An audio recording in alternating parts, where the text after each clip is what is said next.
تحریک انصاف کے رہنما سابق صدر سپریم کورٹ بار ایسوسی ایشن حامد خان صاحب ہمارے ساتھ موجود ہیں. ہم ساتھ کوشش کر رہے ہیں اٹارنی جنرل صاحب سے رابطہ ہو اور ان کا موقف بھی ہم معلوم کریں. حامد خان صاحب بہت شکریہ. حامد خان صاحب ظاہر ایک واضح تضاد ہے, سپریم کورٹ کا اعلامیہ کچھ اور کہتا ہے, فائز عیسیٰ صاحب کا اعلامیہ کچھ اور کہتا ہے. فائز عیسیٰ صاحب نے جو بات کی ہے, جو خط ہے ان کا, ایسا لگ رہا ہے کہ سپریم کورٹ یہ کا اعلامیہ امپلائی کر رہا ہے کہ جی اب اجلاس ملتوی ہو گیا ہے, آئندہ فیصلہ ہوگا, مگر فائز عیسیٰ صاحب کہہ رہے ہیں کہ نام مسترد ہو گئے تھے جو چیف جسٹس نے پروپوز کیے ہیں. آپ کیسے دیکھ رہے ہیں صورتحال کو؟ یہ بڑی افسوسناک بات ہے. ہم چیف جسٹس صاحب سے یہ ایکسپیکٹ نہیں کرتے کہ as chairman judicial commission of Pakistan وہ بیانیہ دیں گے جو کہ ایکچولی وہاں نہیں ہوا ہے, کیونکہ ہماری اطلاعات کے مطابق 5 سے 4 کے بنیاد پر وہ مسترد ہوا ہے نام, جتنے نام پرپوز ہو رہے تھے. تو اب لگتا ہے کہ اس میں کوئی موڈیفیکیشن ڈال کر ایک نیا قسم کا اس پروسیڈنگز کا بیانیہ دیا جا رہا ہے, جو کہ بڑی افسوسناک بات ہوگی. دیکھیے, سب سے اہم بات ہوتی ہے کریڈیبلٹی. آپ ادارے کے طور پر کریڈیبلٹی کو سب سے اہم ہے کہ اس کو بچائیں. آپ اس کو اس طرح سے متنازع نہ بنائیں.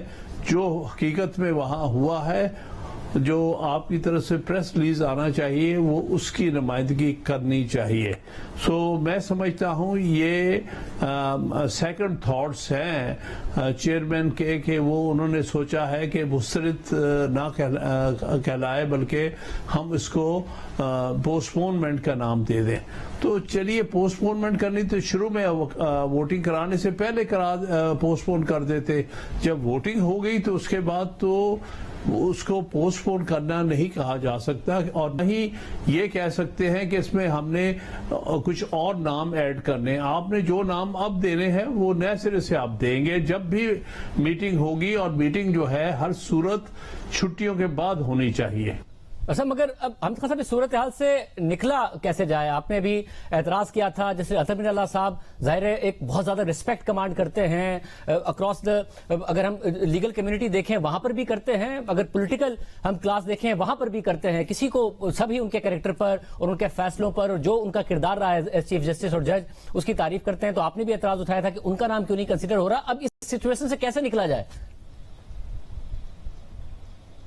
دیکھیے, یہ تو چیئرمین اور چیف جسٹس کو خود چاہیے.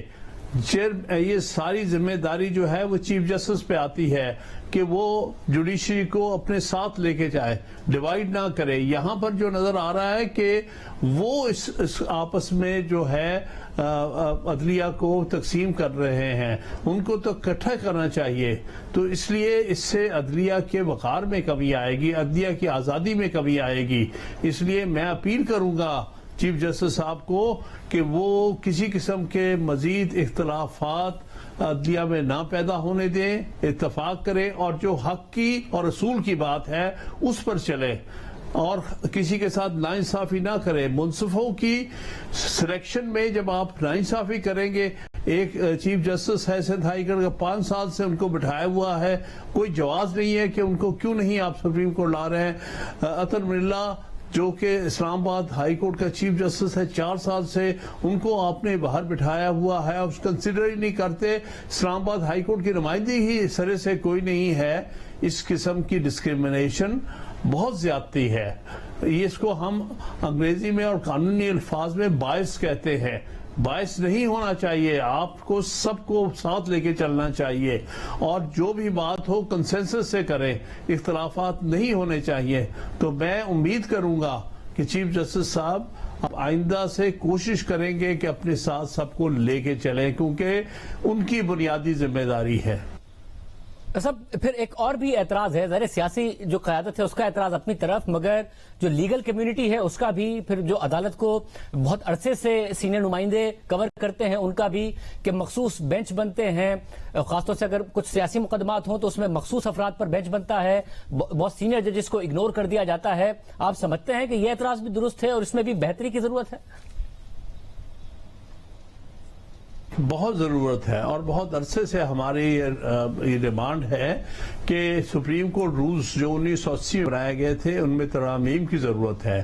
اس میں خاص طور پہ یہ کہ یہ اختیار بینچ بنانے کا اکیلے چیف جسٹس کا نہیں ہونا چاہیے.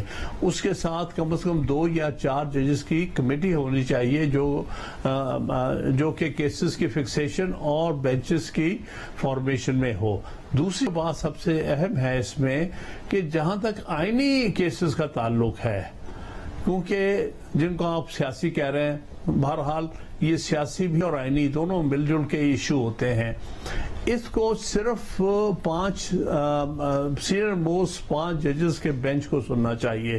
انڈیا میں یہ سلسلہ بڑے سالوں سے رائج ہے. ایک دفعہ ایکسیپشن کی گئی تھی تو ان کے 4 سینئر موسٹ ججز نے پریس کانفرنس کی تھی کہ ہمیں سینئر موسٹ کو چھوڑ کے نیچے سے چیف جسٹس صاحب جو ہے وہ بینچ میں شامل کر رہے ہیں آئینی کیسز میں. تو اس کے بعد سے پھر وہ بات رک گئی، پھر نہیں ہوئی. چیف جسٹس گوگوئی کے بعد ہمارا مسلسل یہ مطالبہ سال ہر سال سے چل رہا ہے، آج سے نہیں، یہ پچھلے کم از کم 20-25 سال سے چل رہا ہے. جب میں سپریم کورٹ بار کا صدر تھا یہ ہمارا سب سے بڑا مطالبہ تھا کہ بھائی پک اینڈ چوز سے آپ نہ بنائیں، خاص طور پہ جب آپ کانسٹیٹیوشن کیسز سنتے ہیں. اور ہم یہ دیکھ رہے ہیں گلزار صاحب یہی کر رہے تھے، یہی کام جو ہے اب بندیال صاحب کر رہے ہیں. Pick and choose, senior most کو اگنور کر کے آپ نیچے سے ججز کو لے کے اپنے غالباً ہم خیال ججز کو ساتھ بٹھا کے آپ فیصلے کرنا چاہتے ہیں.